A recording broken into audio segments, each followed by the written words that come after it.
Isto. Salmo 34, versículos 1 e 2. Salmo 34, versículos 1 e 2. Apenas esses dois versículos.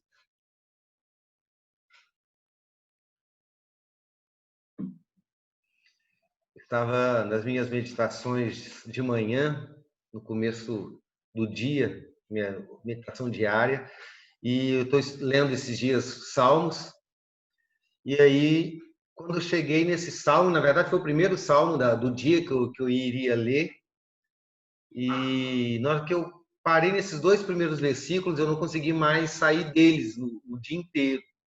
Eu queria compartilhar com os irmãos a respeito daquilo que Deus colocou no meu coração. Salmo 34, versículos 1 e 2. Diz assim a palavra do Senhor: Bendirei o Senhor em todo o tempo. O seu louvor estará sempre nos meus lábios. A minha alma se gloriará no Senhor, os humildes ouvirão isso e se alegrarão. Eu vou repetir. Bendirei o Senhor em todo o tempo. O meu louvor estará sempre nos meus lábios. A minha alma se gloriará no Senhor. Os humildes ouvirão isto e se alegrarão. Vamos fechar os nossos olhos e falar com o Senhor? Vamos orar mais uma vez? Deus Todo-Poderoso, nós honramos o Teu nome, glorificamos o Senhor por quem o Senhor é. O Senhor é o autor e consumador da nossa fé, o nosso Salvador, o Rei a quem servimos, o Rei a quem adoramos. Tu és a razão da nossa existência. O Senhor é a direção da nossa vida, ó Pai, o motivo pelo qual respiramos. Acordamos, vivemos e dormimos somente para a glória do Senhor. Ó Deus, Tu és maravilhoso. Todo o Teu ser é maravilhoso. E palavra alguma, ó Pai, na nossa vida, que possamos proferir, ó Deus, pode falar a respeito da grandeza da Tua glória. Por isso, ó Deus, nós clamamos nesse momento que o Senhor venha nos abençoar neste culto. Que o Senhor, em especial agora, venha nos falar quando estaremos estudando a Tua palavra. Que a Tua palavra nos alcance com poder e glória. Que a Tua palavra nos alcance com autoridade. E que ela possa nos moldar, nos transformar, nos fazer compreender a Tua vontade e viver a Tua vontade. Porque reconhecemos, ó Pai, que se não for o Teu poder, se não for o Teu Santo Espírito, para nos fazer viver e obedecer a Tua palavra, nós não o faremos. Por isso clamamos, ó Pai, pelo milagre da transformação pela palavra do Senhor. Nesse momento, ó Pai, também pedimos pela vida do Tony Anderson, ó Pai, irmão do nosso irmão Reidson. Ó Deus, esteja com ele ali naquele hospital em Aracruz. Estenda a Tua mão sobre a vida dele, Pai. Ó Deus, nós sabemos que ele pertence ao Senhor, a vida dele é uma vida que serve ao Senhor, da sua esposa, filho, seu irmão, sua mãe, seu pai, uma família que tem dedicado a sua vida ao Senhor. Ó Pai, o Senhor tem amado o Teu servo e cuidado dele conforme a Tua vontade. Então, nesse momento, ó Pai, sabemos que a vida dele está em Tuas mãos. E sabemos que o Senhor operará na sua vida conforme a Tua santa e perfeita vontade. Então, manifeste o Teu querer, ó Pai, nós suplicamos na vida dele e Te louvamos por aquilo que o Senhor vai fazer naquela vida. Em nome do Senhor Jesus Cristo. Amém. Amém. Max Lucado, ele é um autor muito bom. Os livros dele são muito interessantes de ler, livros devocionais muito fáceis de leitura, muito fáceis, mas também bastante profundos. Ele conta em um dos seus livros, Max Lucado tem mais de 70 livros publicados. Em um dos seus livros, ele conta a respeito de quando ele visitou pela primeira vez as Cataratas do Iguaçu. E eu nunca esqueci dessa narrativa, porque ele conta essa narrativa com bastante detalhes, que eu não vou contar aqui, porque eu não lembro dos detalhes, mas ele fala que ele estava passando pela trilha a pé com mais uma pessoa, e eles estavam conversando, e de repente ele começou a perceber que ele estava falando cada vez mais alto, já estava doendo a garganta dele, os dois conversando num tom de voz bastante alto. Foi aí que ele foi perceber que isso estava acontecendo por causa de um barulho muito grande que estava cada vez aumentando mais. E quanto mais ele caminhava na trilha, maior era o volume desse ruído, na verdade, um estrondo gigantesco que tomava conta de toda aquela mata, de toda aquela trilha. E ele fala que depois de uma curva, ele olha e diante dele se apresentou toda a grandiosidade daquelas cataratas, daquela queda, das quedas, né, daquelas cachoeiras, e o volume de água muito grande. E quando ele olhou aquela cena, a única coisa que ele pôde dizer é: uau, nossa, que coisa grandiosa.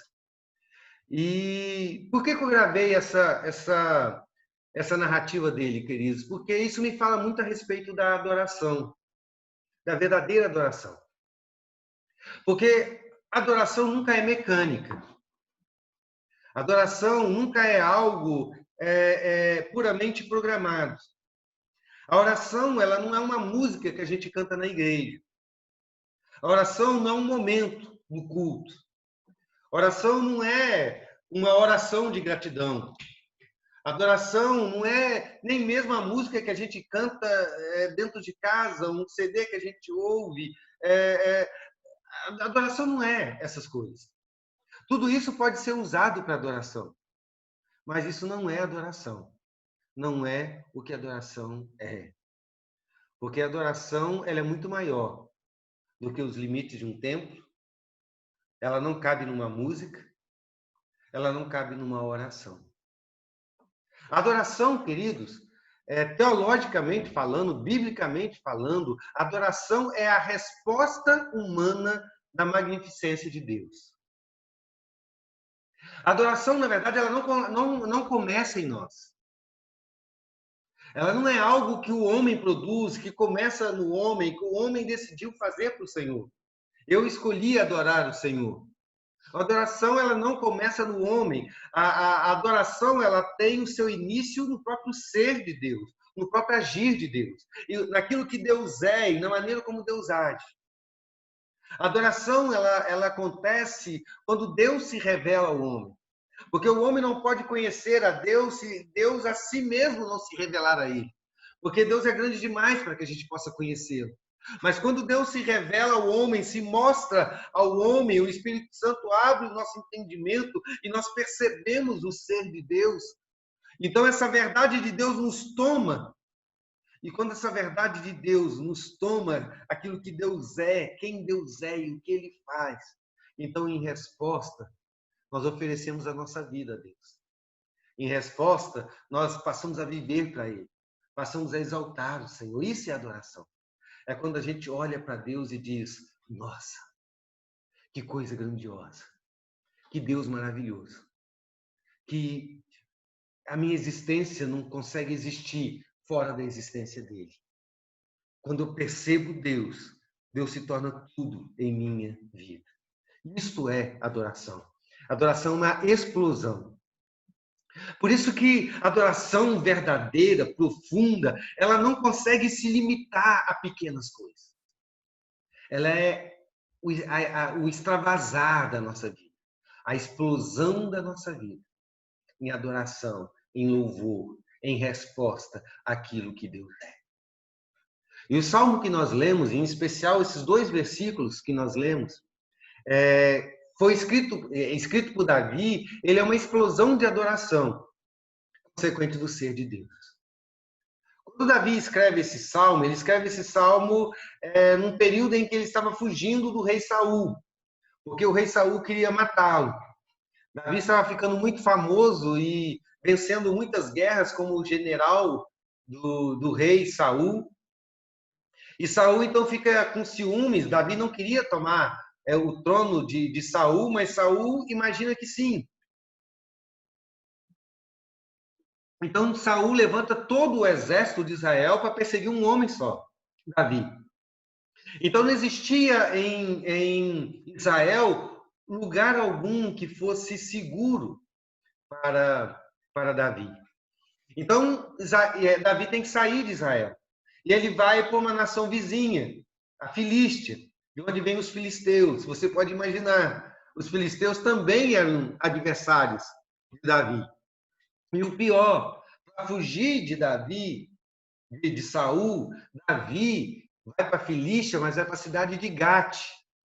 Gate era a cidade natal de Golias, aquele gigante que Davi tinha matado. Então ele sai, como que é que diz, sai da caldeira para cair no fogo, para cair na caldeira, alguma coisa assim que é o ditado, não lembro mais. Mas ele deixa de correr perigo e cai em cima de outro perigo, né? E Davi está ali meio que escondido em Gate. Então o rei dos filisteus fica sabendo que Davi está ali e fica sabendo de tudo que Davi fez. Davi então novamente fica apavorado, com medo de morrer, e ele então se finge de doido, de maluco, na presença do rei Abimeleque. E quando Davi faz isso, o rei acredita que Davi está maluco e expulsa Davi da Filístia. E dessa maneira, Deus livra Davi da morte novamente. E é nesse contexto que Davi escreve esse salmo, com palavras profundas de adoração. Palavras profundas que mostram para a gente que a adoração de verdade, em primeiro lugar, é um modo de vida. Como eu disse, a adoração não cabe no louvor.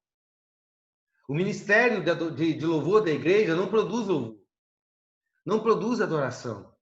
A sua igreja não produz adoração.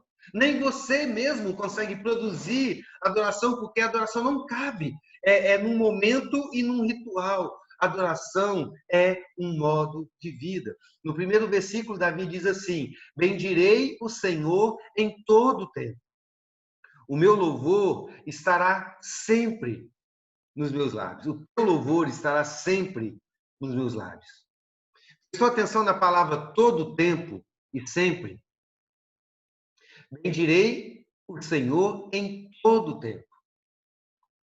E o seu louvor estará sempre, sempre nos meus lábios. Todo tempo e sempre são palavras fáceis de escrever numa poesia para Deus.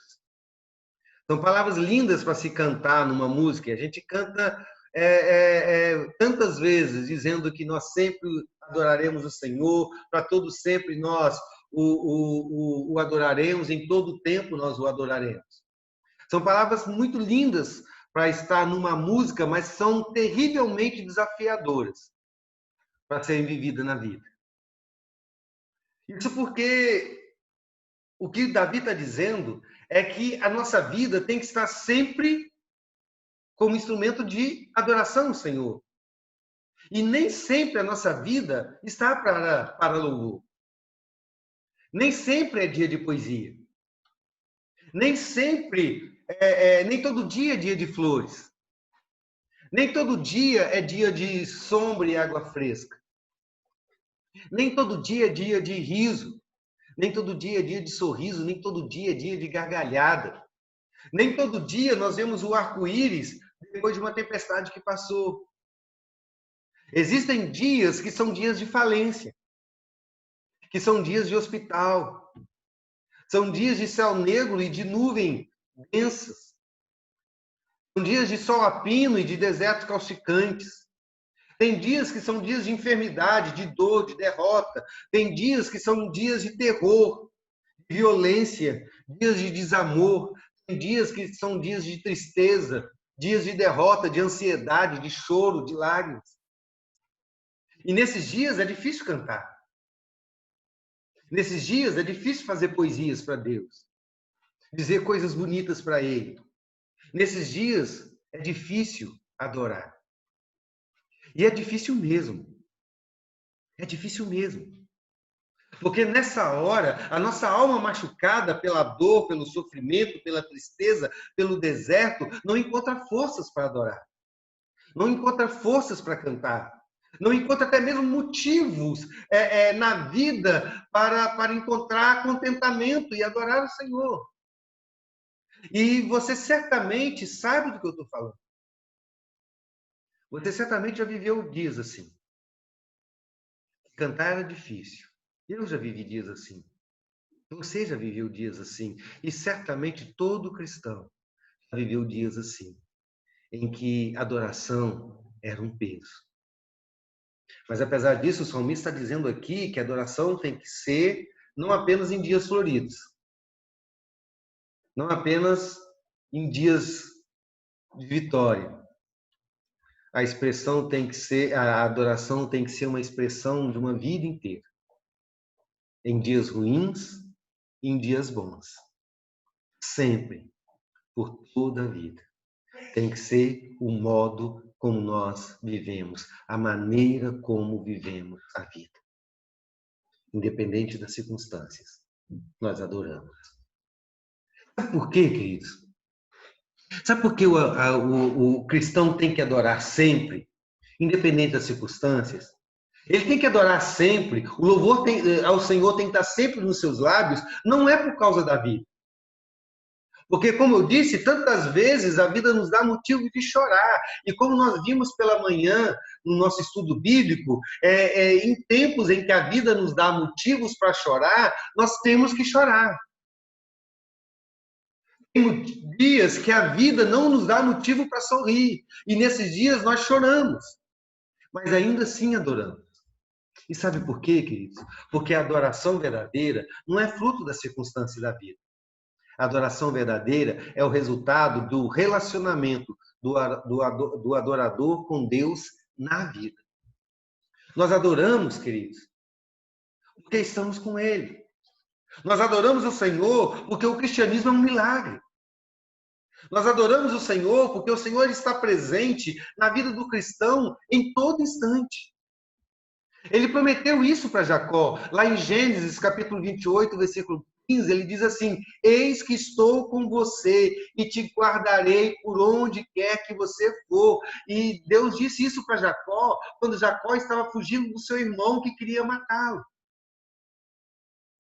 Deus disse isso também, prometeu isso também para Josué, lá em Josué capítulo 1, versículo 9. Não tenha medo, nem fique assustado, porque eu, o Senhor, seu Deus, porque eu, o Senhor, seu Deus, estarei com você por onde quer que você andar. Deus prometeu isso para Isaías, ou para Israel através de Isaías. Em Isaías capítulo 43, versículo 2, quando ele diz: quando passares pelas águas, eu estarei contigo, e quando passares pelos rios, eles não te submergirão. Você não será atacado, você não será desprotegido nesses momentos. Eu estarei com vocês nesses momentos difíceis. Aliás, Deus prometeu isso para Israel também através de Moisés. Lá em Deuteronômio, capítulo 31, versículo 8, quando ele disse assim: o Senhor, pois, é aquele que vai adiante de ti. Ele será contigo, não te deixará, nem te desamparará. Não temas, nem te espantes. Como o próprio Deus prometeu aos seus discípulos, nas palavras de Jesus, lá em Mateus capítulo 28, versículo 20, eu estarei com vocês todos os dias até a consumação dos tempos. O cristianismo é um milagre. As circunstâncias da vida mudam, mas uma coisa não muda. Deus está com seu servo em todos os momentos. Ele nos prometeu. E mais que isso, em Cristo Jesus, pela graça de Cristo, nós estamos com Ele em todo o tempo. Não é apenas Ele que está conosco, mas nós temos acesso a Ele em qualquer circunstância.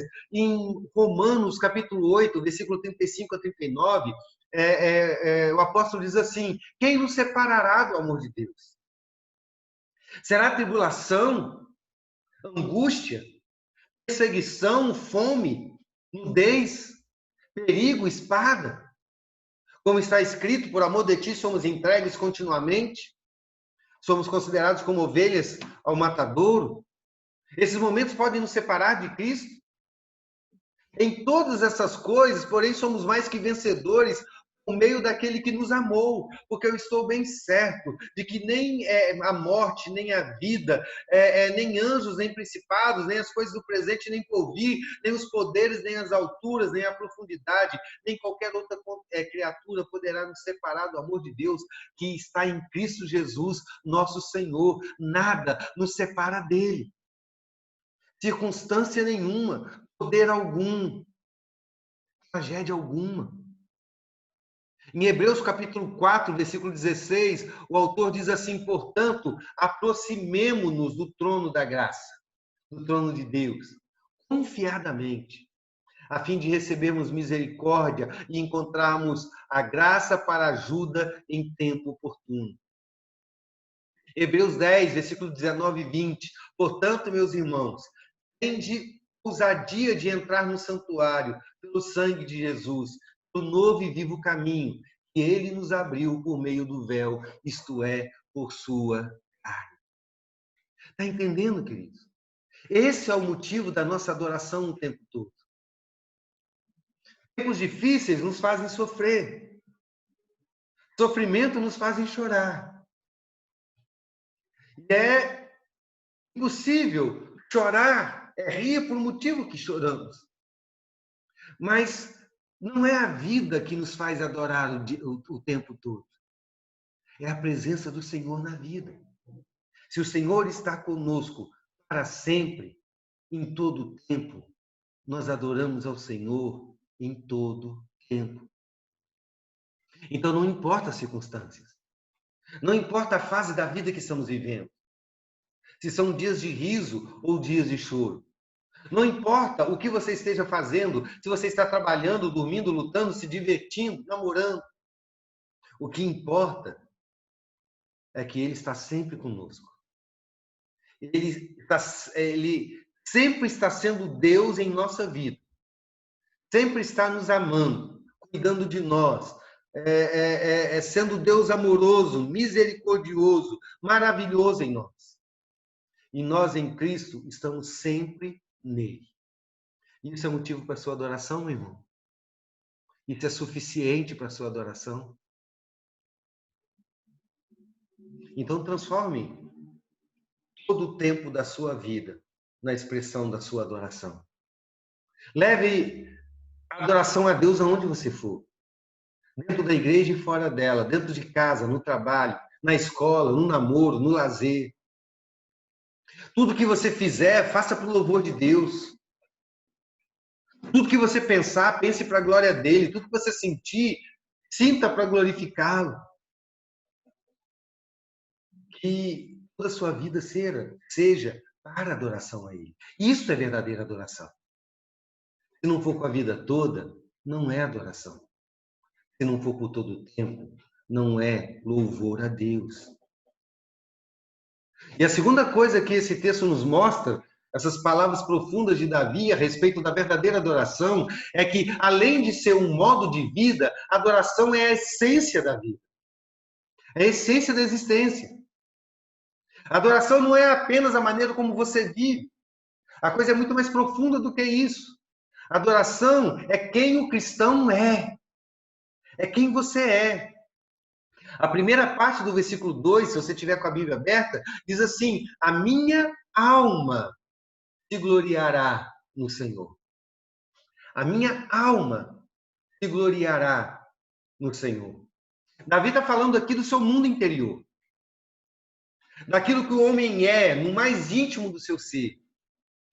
Ele está falando dos seus pensamentos, sentimentos, desejos, opiniões. Ele está falando daquilo que constitui quem você realmente é. Da essência da sua vida. Aquilo que constitui o seu ser. Aquilo que te define. A sua alma. Davi, em outras palavras, está dizendo assim para o Senhor: olha, se você investigar o âmago, o fundamento do meu ser, o que você vai encontrar lá é um altar de adoração a Deus. É isso que Davi quer dizer com essas palavras. Investigue a minha alma. Olha o mais profundo do meu ser. O âmago da minha existência, o fundamento daquilo que eu sou. E se você conseguir entrar aí, perceber o que e ver o que tem ali, você vai encontrar um altar de adoração ao Senhor. Isso fundamenta a minha existência, isso determina quem eu sou, isso estabelece o meu caráter. O cristão, então, queridos, não apenas adora a Deus, ele é um adorador. Porque se ele não for um adorador, ele não adora a Deus. Eu disse agora há pouco que o cristianismo é um milagre. E eu preciso complementar isso. Não apenas o cristianismo é um milagre, mas o cristão é um milagre de Deus. Porque desde que nós fomos encontrados por Cristo na salvação, nós já não somos mais o que éramos antes de Cristo. Antes de Cristo, e presta bastante atenção nisso, queridos, é muito importante você entender isso. Antes de Cristo, nós éramos por natureza, ou nós éramos o que éramos por natureza, ou seja, pecadores. Antes de Cristo, antes da salvação, antes da conversão, nós éramos inimigos de Deus. Estávamos em rebelião com Deus por causa dos nossos pecados. Nós desagradávamos a Deus em tudo o que nós éramos e tudo o que nós fazíamos. Nós éramos, por natureza, agressivos à natureza de Deus. Tudo em nós era depreciação, desafeição, desamor, desapego, descaso, desconsideração, desdém, desestima, desrespeito, desvalorização e escárnio de Deus. Eu disse todas essas palavras porque eu pesquisei o que é um antônimo, o contrário de uma adoração. E me veio todas essas palavras aqui. Então, tudo em nós era contrário à adoração. O que nós não éramos era adorador. O que nós éramos era não adorador, adversário de Deus. E nós não podíamos ser diferentes. Como qualquer pessoa sem Cristo não consegue ser diferente. Nenhuma pessoa sem Cristo consegue adorar o Senhor. Ele pode frequentar o nosso culto, ele pode cantar na igreja, ele pode chamar a igreja para um culto de ações de graças, mas ele não estará adorando. Não estará. Porque ele não é um adorador e não pode ser. O nosso arbítrio não era livre e nunca foi. Porque o nosso arbítrio era escravo do pecado. E sempre foi. O homem natural não consegue escolher qualquer outra coisa que não pecar e pecar e pecar contra Deus. Mas Deus nos salvou, não apenas do inferno, pelo sacrifício de Cristo. Deus nos salvou de nós mesmos. A Bíblia fala que Ele nos deu um novo coração, uma nova vida interior. Ele nos fez nascer de novo. Ele nos deu uma nova natureza espiritual. Ele nos deu desejos santos, novos pensamentos. Parafraseando Ezequiel, capítulo 36, versículo 26 e 27, ele nos deu um coração novo e pôs em nós um espírito novo. Ele tirou de nós o coração de pedra e nos deu um coração de carne. Ele pôs em nós o espírito novo e nos levou a agir segundo os seus decretos e obedecer às suas leis. Então, queridos, Paulo diz lá em 2 Coríntios, capítulo 5, versículo 17, que em Cristo nós somos novas criaturas, nós somos um milagre. John Owen, um pregador puritano, ele diz o seguinte: Deus operou em nós completa e total mudança de alma. É por isso que a nossa alma pode adorar, porque já não temos mais a mesma alma. Nós temos uma alma transformada. Então, queridos, aquilo que somos agora em Cristo, anseia por Cristo. Todo o nosso ser vibra por Cristo. Todo o nosso ser se rende a Ele.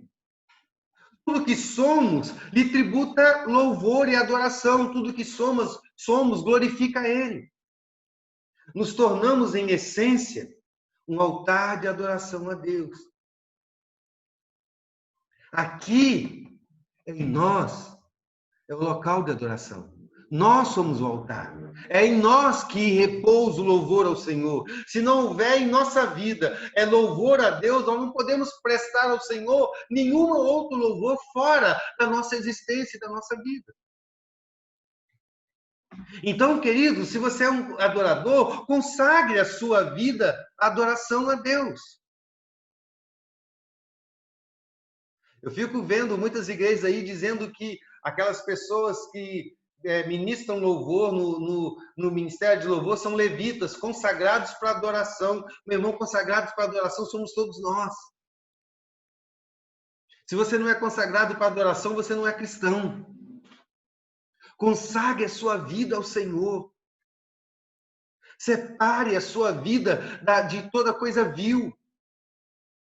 Não seja, não faça, não fale, não pense, não deseje nada que você não possa oferecer para Deus como culto. Eu vou repetir isso.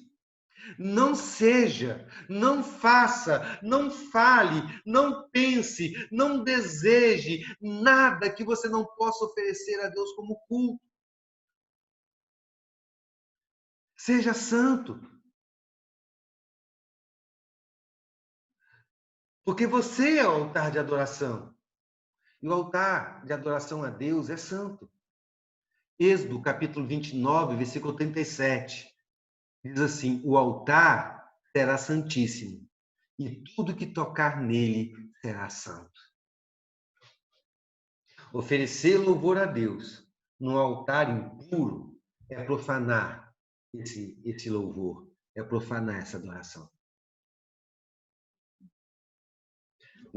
Na consagração de todo o nosso ser a Deus está a nossa profunda e verdadeira adoração.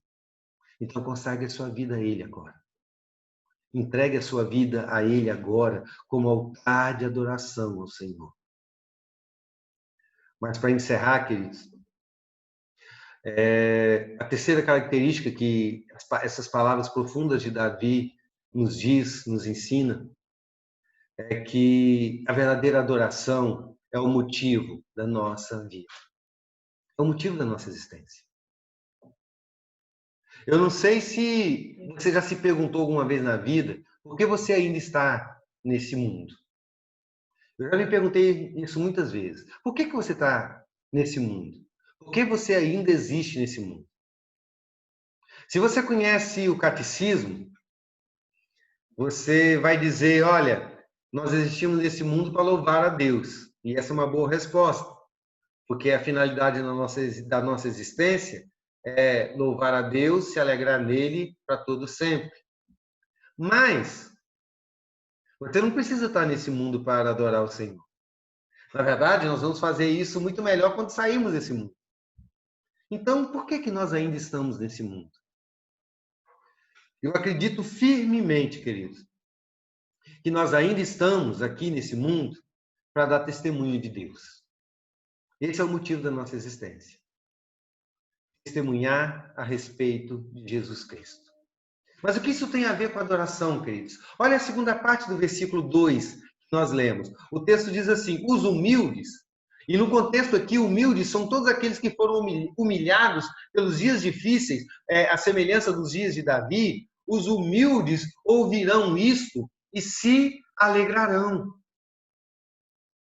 Os humildes ouvirão o seu louvor e se alegrarão. Então, o que Davi está dizendo aqui, queridos, é que a verdadeira adoração não é invisível ao mundo. A verdadeira adoração não é invisível ao mundo e nunca será. É impossível que ela seja. Porque um adorador de verdade destoa do mundo. Não há nada no mundo que seja semelhante a um cristão, a um adorador. Ele não é como o mundo é. Ele não age como o mundo age. Nada no mundo é o que ele é. Não há nada no mundo que haja como ele age.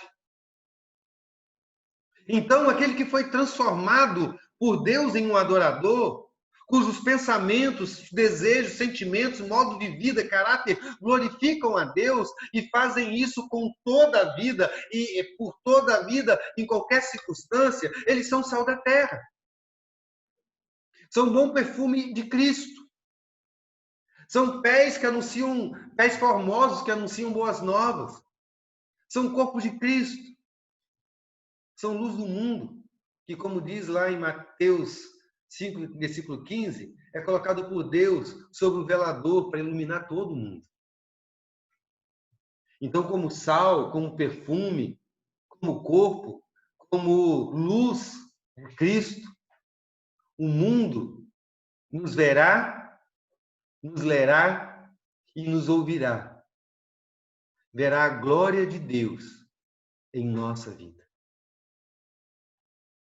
Verá em nossa vida, lerá em nossa vida, ouvirá em nossa vida a respeito do amor de Deus, da graça de Deus, do seu cuidado, do seu poder, da sua salvação. Sua vida, por ser um adorador, falará ao mundo a respeito de Cristo. De como Cristo se mantém em comunhão com você. Aonde você está, Ele está, porque Ele prometeu. E de como você se mantém em comunhão com Ele. Como Deus está presente em toda a sua vida. Em todas as circunstâncias. O mundo conhecerá isto na sua vida de adorador. E aí, os humildes, aqueles que foram humilhados pelos augures da vida, verão isto e se alegrarão. E como, queridos, não se alegrar com o que estão vendo? Eles estão vendo Deus na vida de um homem. Eles se alegrarão porque verão Deus em você e se alegrarão mais do que isso. Porque descobrirão que Deus também os convida para a salvação. Eles ouvirão e perceberão e se alegrarão em saber que Deus quer estar também presente na vida deles. Quer também transformar a vida deles. Quer transformá-los também em altares de adoração ao Senhor. Então, a sua vida como adorador é também uma vida missionária. Um instrumento de salvação. Veja que responsabilidade, querido, que Deus coloca sobre nós. O mundo, para o cristão, é um palco, onde os pecadores assistem à salvação de Deus. E nós precisamos desempenhar muito bem esse papel. O mundo todo olha para você. E você representa para o mundo aquilo que Deus é. E o poder de Deus que salva pecadores. É lógico que não somos capazes de desempenhar bem esse papel. Mas em Cristo, nós somos. Nós não somos capazes, mas Cristo é em nós. Então precisamos viver nele. Para que o mundo veja em nós, através da nossa vida de adoração, a glória de Deus e se alegre com Ele. Adoração, queridos, não é música que se canta na igreja. Não é. Muito menos algo que acontece dentro do templo. A adoração é a resposta humana ao milagre da existência de Deus e da vida de Deus no homem. Deus se aproxima de nós, nos salva, nos transforma e nos enche. E em resposta, nós explodimos em adoração a Deus. Uma adoração que se torna o nosso modo de viver, a essência do que somos, se torna a nossa vida ou torna a nossa vida uma testemunha da glória de Deus. Isso é adoração. Então adore o Senhor em espírito e em verdade, porque é esses que o Pai procura para seus adoradores. Que Deus nos abençoe. Amém?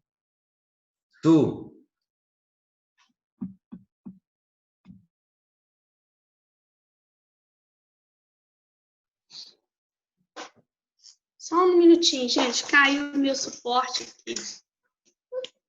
Não viu?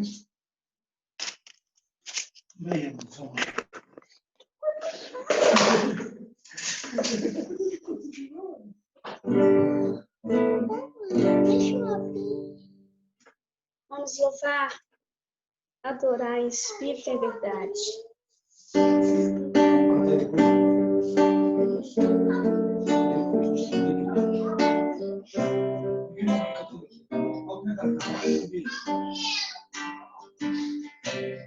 Em espírito e verdade, te adoramos, te adoramos. Em espírito e verdade, te adoramos, te adoramos. Rei dos reis e Senhor, te entregamos nosso viver. Rei dos reis e Senhor, te entregamos nosso viver.